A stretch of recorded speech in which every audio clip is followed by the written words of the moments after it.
Pinggoy sa yung strike as he is turning over the captain's armband, which will now be worn by Orais. 13 pa kulang sa 13 na ng pula. 23, pasok. Catalan. Next 40 to 43 minutes. So syempre mahalaga ang midfield battle ngayon as basically that's what connects yung defense to offense. And they're just your typical cross kasi ayun nga mas maliit sila. If you were the smaller team, you would be looking for that near post. Kaso at the formation right now of SOCSARGEN, nobody's in the near post for them. Ayun, lahat nasa back at ayun! Ooh. I think that came off the woodwork.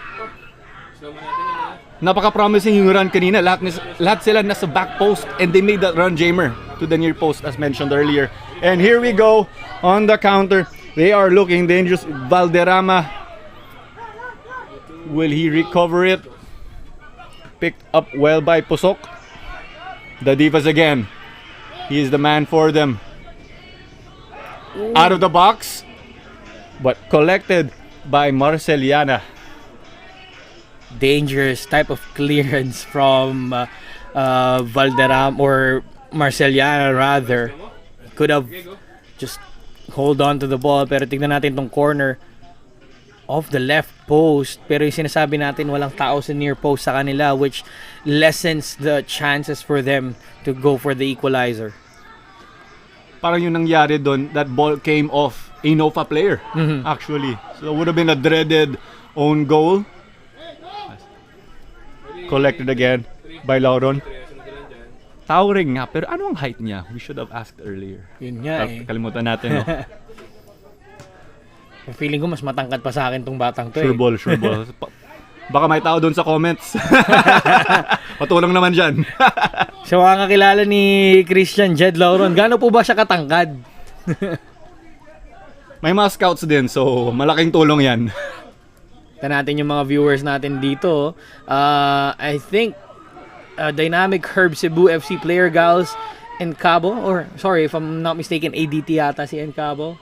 I have to check, but one of the PFL players or Copa Paulino Alcantara players watching the PFF U19 Boys Championship right now.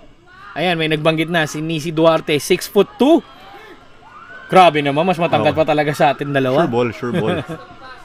For reference nga, I think si Patrick Dato, isang homegrown player from NCR back in his day. 6'1 or 6'3 siya. If I'm not mistaken. So ayun, thank you. As a result, may shoutout po kayo. Shoutout kay Ma'am Duarte, no? May humabol pa, 6'4 daw. Ay, guessing game lang pala. Kailangan natin i-double check. Okay. Siguro 6'2 to 6'4, mga ganyan.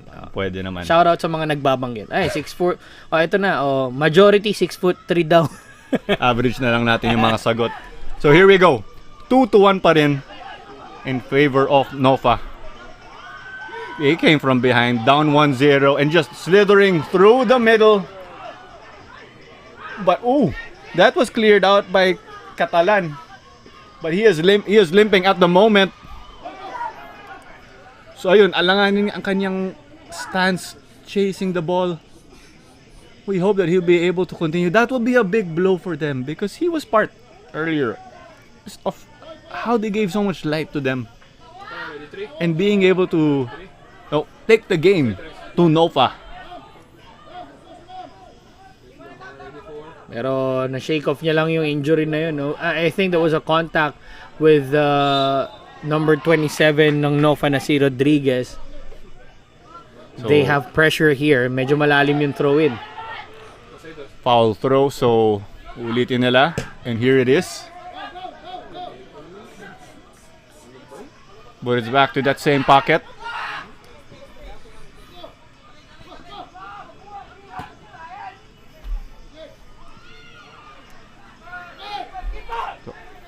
Alegre just looking to hit the reset button for them. Hitting it back to Marceliana.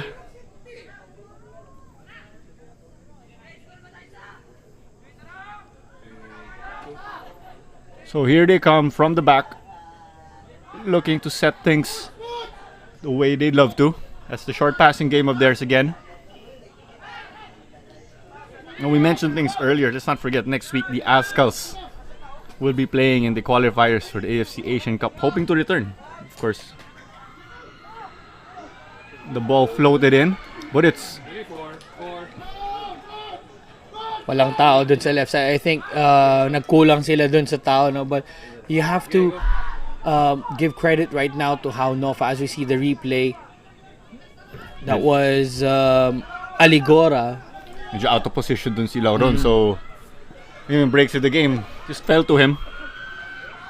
Alanganin din kasi yung angle ng Nova in that situation. So here they go again. They got a decent amount of numbers.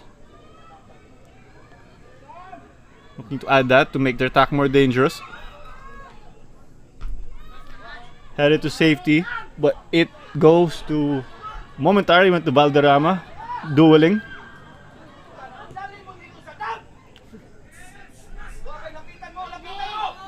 The Divas, the early cross to the middle, headed away. Play down the middle, going for the combos. Dummy but sent out again to their goal scorer. The cutback.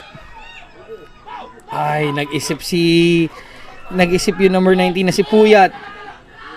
Was thinking about taking a shot, but there's a player down for SOCSARGEN. So it's gonna be kicked out ng Nova. A challenge dun sa right side. So he's holding on to his ankle. Si number 22 to ata of SOCSARGEN, si Kagaanan. So this is the play earlier, Jamer. Walk us through it. The Divas found the opening, pero itong si Jeko Puyat, he had an opportunity to take a shot, pero nag-isip siya, should I use my left, should I use my right? I mean, could have taken a shot from there, just test the gloves of the goalkeeper. And I think ito yung challenge kanina. Yep, ito yung challenge kanina with the ditching. And si number 22 Kagaanan. So play momentarily stopped. Fair play to Nova for taking the ball out earlier. While he's getting medical attention, shout out to Stalin Laguna FC player Brian Ibanez. Happy birthday.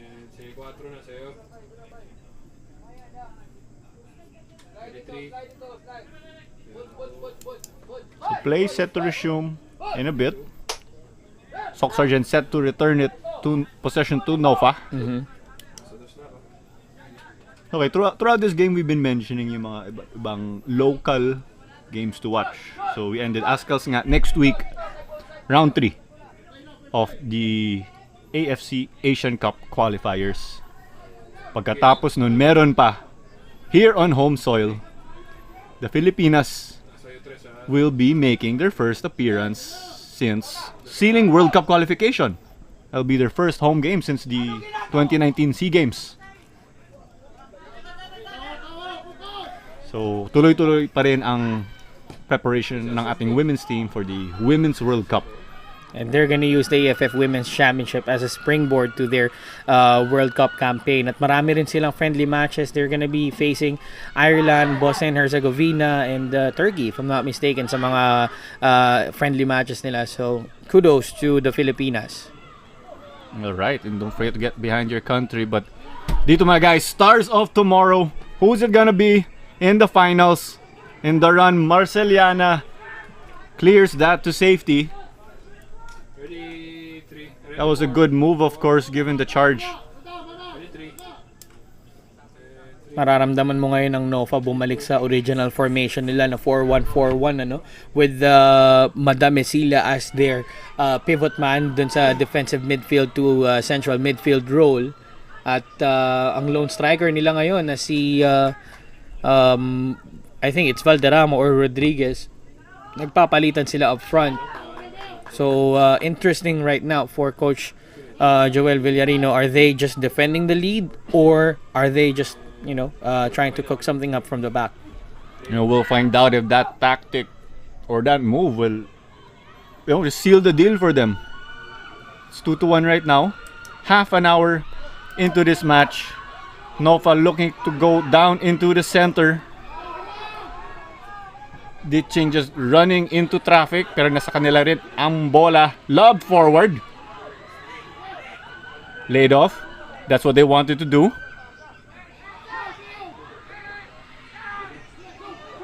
A chance, but way off the mark.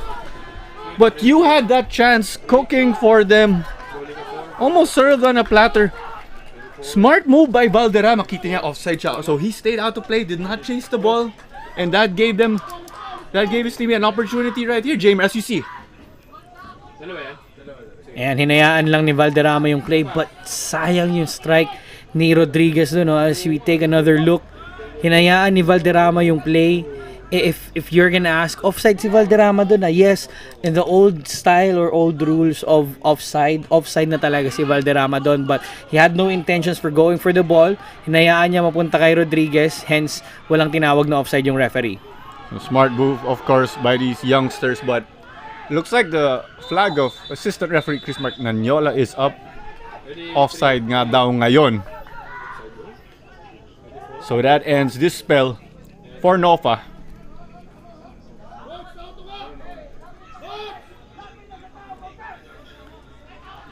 Both sides right now are very careful in terms of those in-road passes. Hindi sila nagmamadali, and as a result, they only have one offside apiece. Oh, that's great patience by them, also being well drilled by their coaches. The offside can be something very difficult to beat. Simple as this. Shout out din pala to Patrick Valenzuela. Uy, si Patrick. Shout out sa'yo. Sa PFF office daw ngayon. Ba? Daming nanonood sa atin Kanina, we've reached around 2,500. Pabalikin nga natin yung 300 na kulang ngayon sa live stream natin. Ayun nga guys, baka may isa pang goal from any of the teams. But a kick taken, but that's off. Lauron off his line. And that is met well as they look to move forward. Kagaanan driving it. But it's lost in the middle of the park.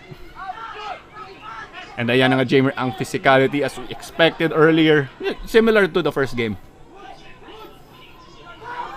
Manda Mesilia, sayang yung touch niya. Ito na yung pivot man natin. Nakikita nyo from defensive midfielder to almost an attacking midfielder role right now for them. The pass into danger, but it was kept in. But their man up front takes the fall. Si Rodriguez yun. That was looking promising. Sobra yung power. Just a bit, of course. He is searching for his hat trick. Yes. And he's on course. With 2 goals right now and the pressure that being put on by Nofa, he might just get his hat trick before this game ends. Looking for that insurance goal na nga. If you're SOCSARGEN, maybe you'll go work your way with the Divas. There's a fall. Sending forward. And they were looking for him. Yan ang physicality.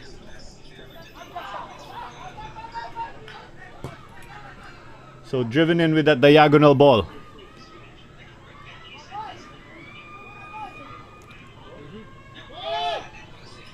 So finally played forward. Di makasettle yung mga teams, no? SOCSARGEN playing a little bit more direct dun sa mga long balls nila. They're getting a little impatient, whereas Nofa right now maintaining the short passes that they have, yung composure na meron sila. They have the lead, hindi sila nagmamadali, pero you can hear down the touchline Coach Jovel Villarino and his coaching staff. Hindi lang composure ang hinahanap nila dito, gusto rin nila na makaisa pa. Insurance goal, kumbaga. Safety first, like what they say. But SOCSARGEN, at least level natin yung score if you are in their shoes, because we need a winner today. So my extra time if necessary, and if not, we will have the dreaded penalty shootout. So here we go from the back again. Claro Manzano on call with Jamer De La Cruz. PFF U19 Boys National Championship. So this is the first division. Later on in the coming weeks, we'll be having second division, where the regional winners again will get the opportunity to play with the big boys in top flight. So thwarted again. Pero sakto yun. Meant to Alipoon. Valderrama.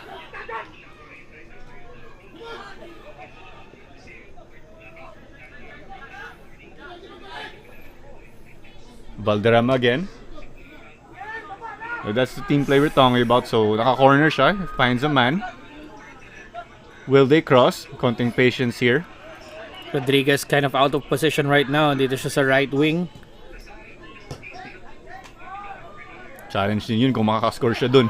Oh, mistake para sa SOCSARGEN. Throw in na ngayon. On Nova, they got to switch it up para ma-stretch yung defense nga ng kanilang kalaban.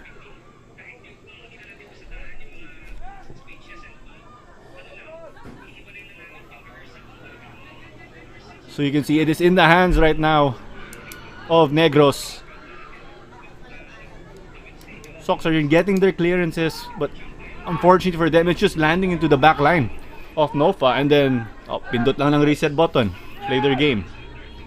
Midfield battles. Yan ang key ngayon for Nova in controlling this game. They might not be in the driver's seat in terms of possession, pero whenever they get the ball, they make their midfielders work. At yung midfielders din nila yung nagpe-prevent ng mga atake ng SOCSARGEN. Pero may atake ngayon dito ang Nova. They're looking to work their way, cutting inside, but two players take a hit, dueling for possession. Maverick Orais is one of them down. So it looks like he's the one who really got the bad end of this collision. Ready for. Sabay 4. Magkakaroon tayo ng cooling break dyan, klaro. As we head into some of the cooling breaks right now, Nova really controlling the ball well in midfield. Sila yung second line of defense, kasi yung first line of defense mo is your forwards. But right now, even their forward, Rodriguez, is being forced to play from the back and just to help out in defense. So, maganda ipinapakita ng Nova in terms of controlling the pace of the game. Hindi nila hinahayaang magkaroon ng maka-jump start itong SOCSARGEN sa kanila. Sakto nga yan because again, Rodriguez, yung role niya is a target man. But according to Coach Joel Villarino, I spoke to him earlier, dribbler siya, but target man, okay, tapos i-lay off yung bola sa mga iba and then move all together, numbers in their midfield. And the Divas get stripped. Ready for. And this could possibly be a card. Yellow card, 70. Number 70 gets whistled for that. Slamo, ready? So that is James Araes. The Divas almost on the clear, but the late challenge from Araes, and that really warrants a yellow card. If you're coming in for a challenge from the back, really warrants you a yellow card. And that was the professional foul that you were also talking about earlier, getting that stop, but there's the yellow card. So in the long term, that yellow card could be a burden for you. Wala na. Nonetheless, Nasa dos na a set piece for the team from Mindanao. Again, they will look to level things. They had the lead earlier in the 23rd minute of a counter, stunning their opponents. But that was a fantastic individual display again from the Divas. So I'm sure the coaches know who he is. The scouts know who he is. Sure ball yan. So a 3-man wall, and it's gonna be driven in. Harawen Saing unable to avail of this opportunity. Ready, 3. So they were looking for that diagonal baller earlier. Hinahanap nila talaga but Harawen Saing, sobra lang yung pasa niya. Intention was there, pusok was there. It's just that sobrang lakas lang nung free kick. But they will find that chance again. They still have plenty of time, roughly about 22 minutes remaining in this game for them to equalize. So Nova ulit. Dito naman sa left wing, they're looking to switch it up. Acres of space dito sa gitna. Wow, daka lang sa mamusak. Ready for. Unfortunately for SOCSARGEN, they gave up that foul, but you saw compact yung kanilang formation, making it difficult for their rivals to get their numbers forward. All they had to do was to, not commit a foul. Sumara na yung midfield nila doon. Sumara na yung pintuan para sa Nova. Kaso, naging physical sila. And that resulted to a foul. And even a dangerous spot right here for Nova. So So a 4-man wall it is for the boys from Mindanao. Mas tuloy-tuloy pa rin ang ating comments, Jamer. Grabe, no? Oo, ang dami nga eh. Shoutout daw kay Midsayap Football Club kung di ako nagkakamali. And then meron pa tayo dito Maguindanao RFA. Isa rin sa mga participants in the U19s. So 2 men lining up to take it pero may substitution muna for SOCSARGEN. Tatlo ang papasok sa kanila dito. First one out para sa kanila is number 19, si Jeko Puyat, or number 9 rather, Jeko Puyat. And then replacing him is number 21, Superioridad.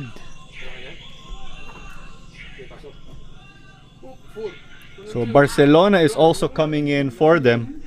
And I believe last but not the least we have Rogelio Vapor. So one of the men to step out again was Jeko Puyat. That's number 19. Check that. He had a couple of chances earlier in the first half as well as another one in the second half, but hindi lang talaga nagmamaterialize. But chance taken here, off the mark. 17 yan eh. Given that long wait, Jamer, would you even consider parang na-ice yung free kick taker in this situation? Nawala yung momentum. 3-3. Could have went for a short one. Just control the possession since namatay na rin yung momentum para sa kanila, but they'll try to look for that chance again. But these guys, of course, they know what they're capable of. Of course, you gotta bet on yourself sometimes. So, eto na. Dumantay was looking for the run on the left. 14, 1-4. And they will be keeping the ball here. Taken relatively long. Ready, 3. Back to Valderrama. 4, 3, 2, out. But SOCSARGEN working their way. But collected again.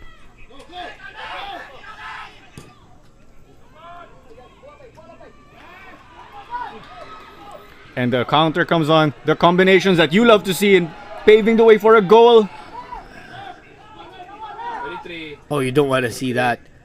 Nakamali ng bagsak dun si number 11, si Aligora. But that was a great sequence of play for Nofa from Ram Treyes. So we break it down again with the replay, the through ball. Just getting it through to Aligora, but Aligora might have slipped dun sa run of play na yun, and it's not pretty nung bumagsak siya. He was already asking for medical attention, so sana okay lang tong si Jerome Aligora. And to add to that, we saw Lauron just playing despite the fall or the potential whistle that came, collecting the ball. As you never know, there might be another teammate trailing, could send in that cross or pick it up, potentially cut back. So 73 minutes pretty much into this match again. 2-1 goals of Nofa are behind Roderick Rodriguez. That's 2 goals to his name. He's searching for his hat trick. And the Divas again, their marvelous team play down the left for SOCSARGEN. All goals coming in the first half. And again, scouts are here again. Got Coach Stuart Hall. You add the list if I missed them, Jimmy. Ang dami. We got college scouts confirmed by Coco Torre. There's Coach Niboy Pedimonte of Mendiola FC 1991 and San Beda Red Lions. He's also the head coach of the national team. Of the U19. For the U19 for the Philippines. So, talagang ini-scout nila yung mga players na dadalhin nila sa regional tournaments dito. Ito nga ang mga potential players at his disposal. Again, the stars of tomorrow. Coach Yoshide also here for Kai FC Iloilo. Paul Talentino too, general manager of the same team. Of course, supporting Iloilo FA earlier in the first semi-final match. Unfortunately, they went down to 1-0 against NCR FA, but a lot of promise from Iloilo FA, and I'm sure na meron sila mga tinitignan players dyan for them to build up their own grassroots program in the province of Iloilo. That was a beautiful effort from NCRFA. I think Iloilo, they got caught on a bad day, but despite of that, you could see, okay pa. Napaka-promising ang kanilang play behind Ascal's legend. Ayan, Araneta as their assistant coach. Tommy Escoltero, former pro. Siya yung kanilang head coach. So, it's great. And these guys get to bounce back in the battle. Third winner will face the other victor here in the finals. So, this is still up for grabs. Nofa in the driver's seat. Kita nga natin, Jamer, there's this midfield battle. Di makasettle yung mga dalawang teams eh. Nawala na yung momentum ng passing game ng Nofa. Nawala na rin yung pressure na binibigay dito ng SOCSARGEN. So, ang question na lang natin ngayon is, will the Divas step up one more time for them from the wings, or will there be somebody else that will help him out? Credit nga, sino yung wingman niya kanina nung naka-goal with the Divas? It will be up to them in driving that force. That was actually his team captain, Paulo Pingoy, who provided the assist in that first goal for SOCSARGEN. Exposes your defense sa counter-attack ng fast-paced team like Nofa. So yun nga, they go direct, tapos kulang pa sila up front. Nagiging 4-on-1 halos, 5-on-2. So Just here like we go this. again. 4 versus 3 right now for SOCSARGEN. But they have the options all over, right, middle, left. So let's see, how will they handle this? But unfortunately, goal kick siya for Nofa. Marceliano will be putting that back into play. See, number 13 looks like he's having cramps. I'll have to double check on who's down. And that was number 12 for Nofa, Madame Cilia. So yung pivot nila dyan sa 4-1-4-1 formation nila, it's taking its toll on him right now. Hopefully, this is just cramps for him. Pero talking about SOCSARGEN, on that last sequence of play, they didn't have the support na kailangan nila dun sa right side. Kung merong tao sa near post, could have been a pass for them, pero wala. The Divas was on the far left post for them, at wala ring tao sa gitna. So those are the missing opportunities for SOCSARGEN right now. If they want to make it back into this game, they have to utilize the number of man that they have up front. But unfortunately, with the direct balls that they are sending up front, nakukulangan sila ng tao dun. So marked man na nga si the Divas with the way he was working with Pingoy. So sino yung magsusupport sa gitna? On the right side. And if you do that, magsispread tuloy yung pressure. And that in that case, Nofa's defense will be spreading. And ayun, tuloy. It makes it difficult for SOCSARGEN as well that their team captain, their first team captain, Pingoy, is already subbed out. So, hahanap sila ngayon ng pivot man nila sa harap na nahihirapan sila. They only have 12 minutes to figure out what they need to do in order to get a goal back and equalize this game. So looking at the substitutions, one left for SOCSARGEN. If I'm not mistaken, Nofa haven't utilized their subs. Wala pa ako nakikitang substitute for them so far. So let's see how will that play out. I think si Madame Cilia, sila yung may cramps kanina. Because when you look at yung style of play nila, high octane yung Nofa. As the sliding tackle delays the attack on the SOCSARGEN left wing.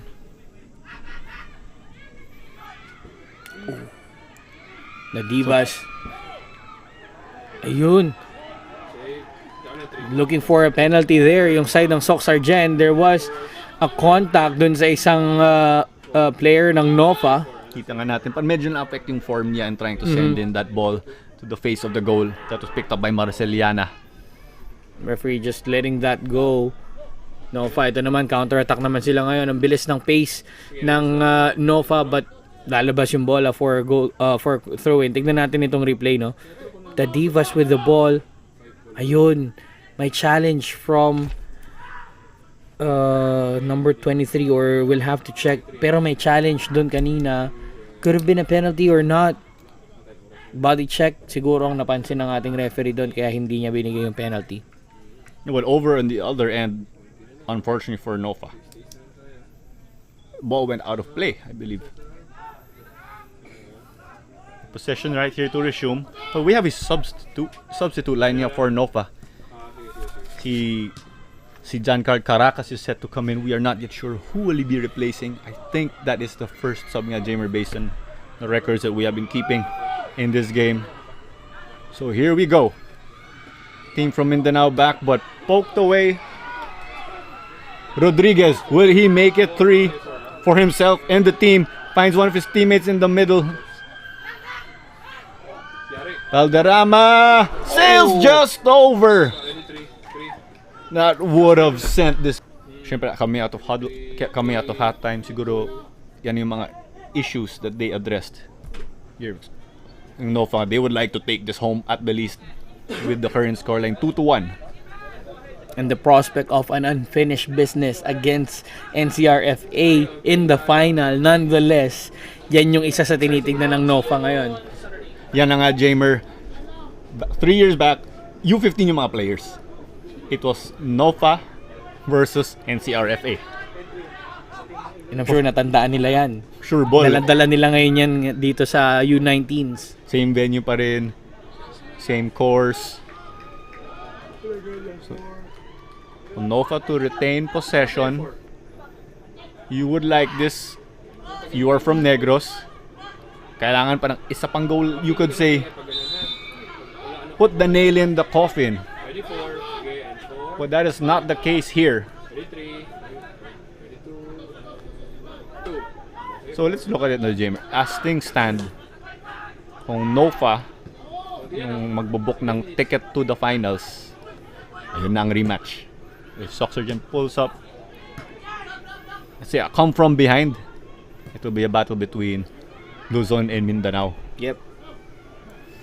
Pero mahaba pa to. 7 minutes. This will be the longest 7 minutes for both sides right now dito sa encounter na to, no? The Divas just working like a horse right now for SOCSARGEN. Kailangan niya pa rin ng tulong. So let's see kung paano gagawin ngayon ng SOCSARGEN yan. Credit to the work rate, diba? Down but not out. Valderrama switching it up. Met by the back line. But who will collect? No, but just to cap off yung mga situations na James, should Nova fall, but at the moment that is not the case. Magiging Western Visayas Classico, as you mentioned earlier when we were talking in halftime. It would be a spectacle in the battle for third, but of course, if you're Nova, you'd be hoping to go to the final. And as of the moment, they're doing everything right, not committing a lot of mistakes, and so far regaining possession once again. They just needed to take that out. A player is down for them, pero babalik ang bola para sa SOCSARGEN. They have 6 minutes to create some magic in this game and send this to overtime, sabi nga ng iba, or to extra time. At we have a collision here. One from each team. Dumantay and Caracas to substitute. Both taking a fall. But with the way this was called, I believe SOCSARGEN will be getting set piece, if I am not mistaken. Looks like they will be getting a set piece. It's a 50-50 ball. Nakatalikod yung player ng SOCSARGEN doon. And I think Nova will be called for a foul. We'll get a chance to look at it again here, Claro. So yep, it's gonna be a free kick for SOCSARGEN. Nakatalikod si number 13 doon ng SOCSARGEN, si Domantay, ano, hindi niya nakita yung defender and lumabas lang yung arm ng ni Caracas doon sa play na yon. So right now, as you can see, Marceliana setting up the wall for them, 5 or 4-man wall for them. Literal hands-on yung pag-setup niya. No? Sobrang hands-on. And that's good for a young goalkeeper like Marceliana kasi nakikita mo na gusto niya yung wall mo is nakaayon sa kung paano ka puposisyon sa bola eh. And ito yung importante para sa mga batang to. They should know how to position themselves, especially if you're a goalkeeper. Kailangan alam mo yung position mo when it comes to set pieces like this. Harangan mo yung alam mong favored foot ng free kick taker, at ikaw naman as a goalkeeper, you will force that free kick taker to your favored side. Kaya ganyan ang ginagawa niya dito sa wall nila. So, ito na siya ngayon. It looks like a 3-man wall. Well, we had the stretcher earlier, a signal by referee Meliton Pelayo. So, SOCSARGEN, I think, will be playing a man down, but this is a golden opportunity. Will they capitalize? And it's no good for them, unfortunately. What goes through your head in a situation like this, Jamer? You're chasing the game, you have a set piece, but unable to capitalize. Well, the burden of being the team captain inside the field right now, wearing the captain's armband, umabot na yan kay dun sa free kick taker na si Orais. So he was forced to take the free kick for them. Not really forced to take the free kick, but he was tasked to take the free kick, and unfortunately he forced himself to take a shot from distance. Could have opted for a short one just to reorganize the attack, pero they forced a long one.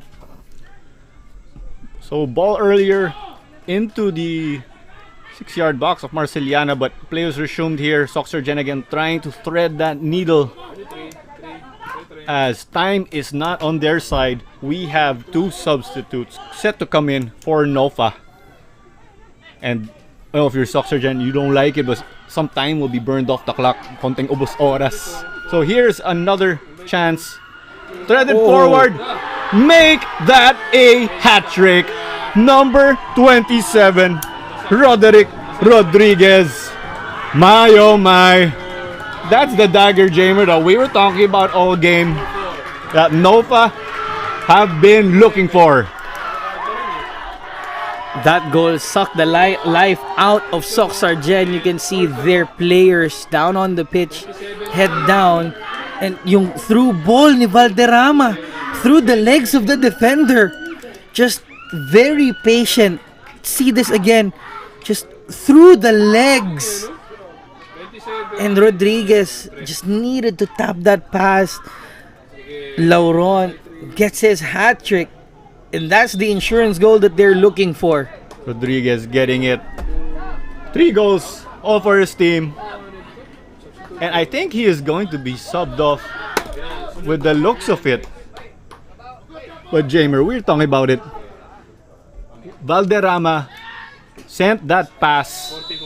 14. And with the way that went, credit to him for finding their man up front. I mean, let's not forget about the man who made that pass for that potential goal to seal the deal.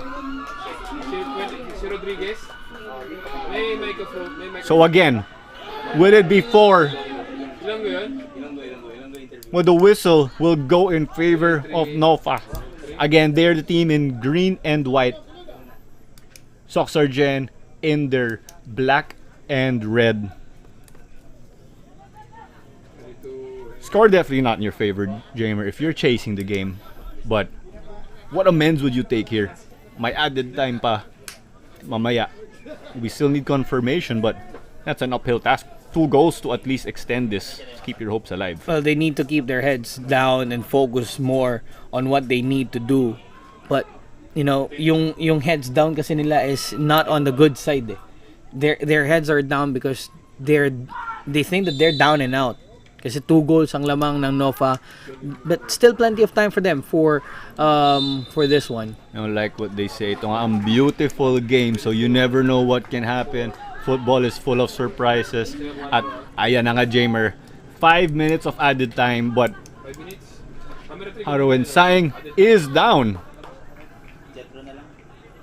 So you'll be expecting at least a minute added more onto that 5 minutes for the stoppage time.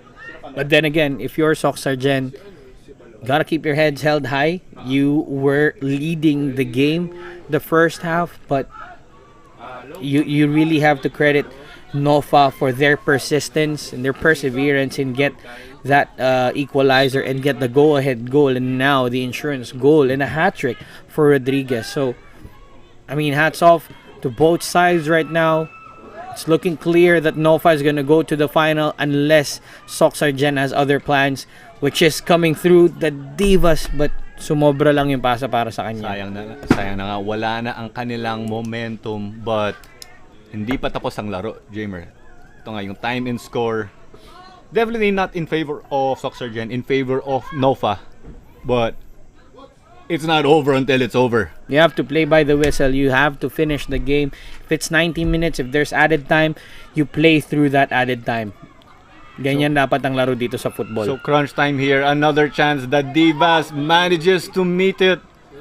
Will he make his magic work again? The cross. Oh, and that is wide. Off the left post.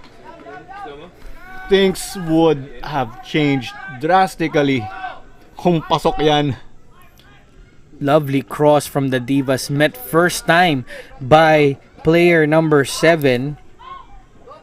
That was Bapor, the substitute. It's just wide for him.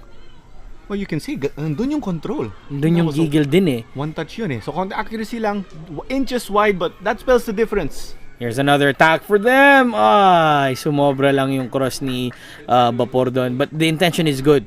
I can see the Divas running the far left post for them. Hindi lang sumakto yung cross ni Bapor. So, play quickly resume, but let's look again at that. Sobra nga, that hit the back of the side netting, rather. So, outside yun, walang goal.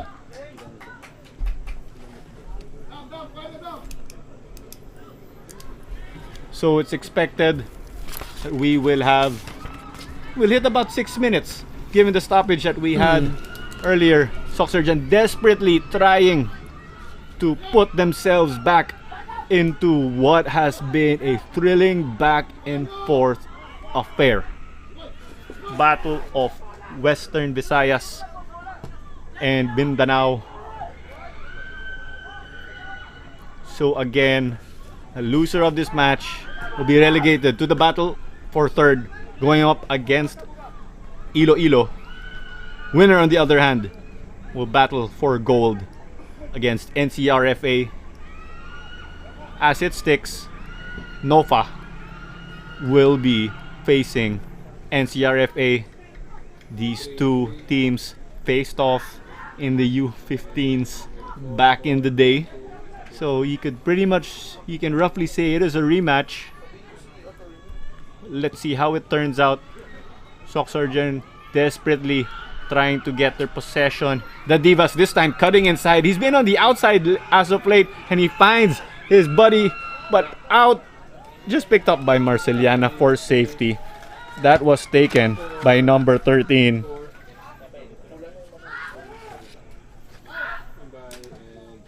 That was Domanta, who came off the bench for them. Not enough time now for SOCSARGEN. They have to throw each and everybody forward. Right now, NOFA just resting on their laurels, you may say. They already have 1 foot in the final with that goal from Rodriguez, but hat-trick just sealed that one off. So NOFA is set to use their third substitution. That could kill some time in their favor. I think they're asking for a foul in favor of NOFA. The Divas, desperate but also unfortunate. So Jeff Cristuta will be stepping in for Ram Treyes. His shift in this high-octane midfield is over. So we've hit the 5th minute already of added time. But we are expected to hit a 6th minute given the stoppages that we had earlier. And given the substitution as well, so mukhang may isa pa yan. And then Jamer, let's not forget, no winner here is grassroots football. Kids have something to look forward to. Uy, pwede ako rito sa susunod. May U15 nga dati. You know, with all the developments. The scouts are here again. Orais trying to drive things forward. And that does it. 3-1. NOFA take it over SOCSARGEN. They were down in the 25th minute of this match behind that goal of the Divas or SOCSARGEN. but they refused to wilt. Heading in right before halftime, 2 goals behind Roderick Rodriguez put them in the driver's seat, and there was no looking back. That man we just mentioned sealed the deal for them, picked up his personal hat trick. It was fantastic team play. That goal that they had, combining with Chris Valderrama, was fabulous for them. That's a great cherry on top of the cake. It was a challenge for Nofa, knowing that they only had 5 strikers to try out for their squad. Kaya nga nang sabi mo, but what's important for them is their sole striker, Roderick Rodriguez, giving everything he got, showing us everything that he can do inside the pitch, scoring a hat-trick for his side, giving them the victory and sending them to the final of the 2022 PFF U19 Boys National Championship. And what a way to close the evening out, Claro. An all-intense battle back and forth between SOCSARGEN and NOFA.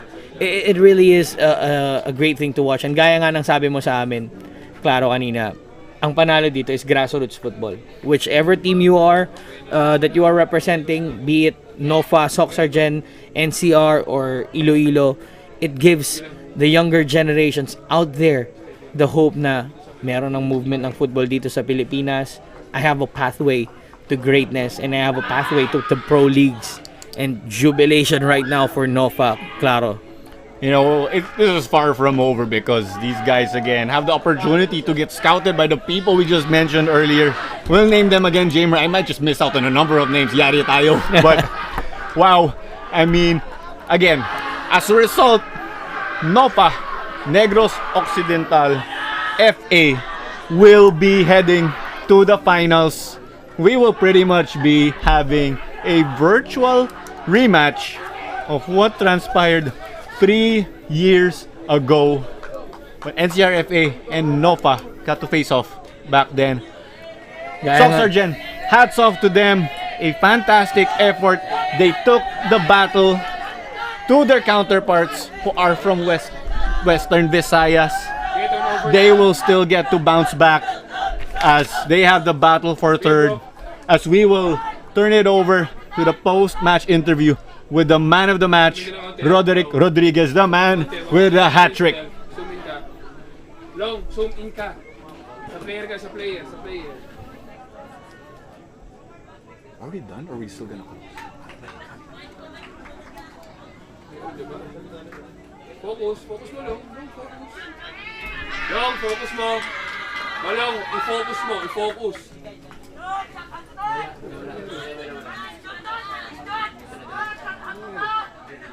Wala akong nag-expect na makagol ko. Focus mo. Super happy gitu. Bigay mo. Yung look forward mo, anong look forward mo sa final sa Sabado? Feel ko maningwa gid kami sa sa game naman sa finals. Kasi after ito, highlights tayo. May gusto ka tamyawon or ipasalamatan? Chance mo. Thank you gid sa sa parents ko labi na sa kay Mereles Rodriguez Bagyo.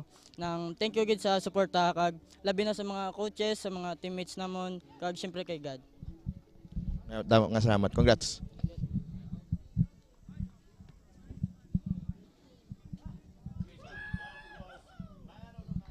Roderick Rodriguez, number 27 of Negros Occidental FA.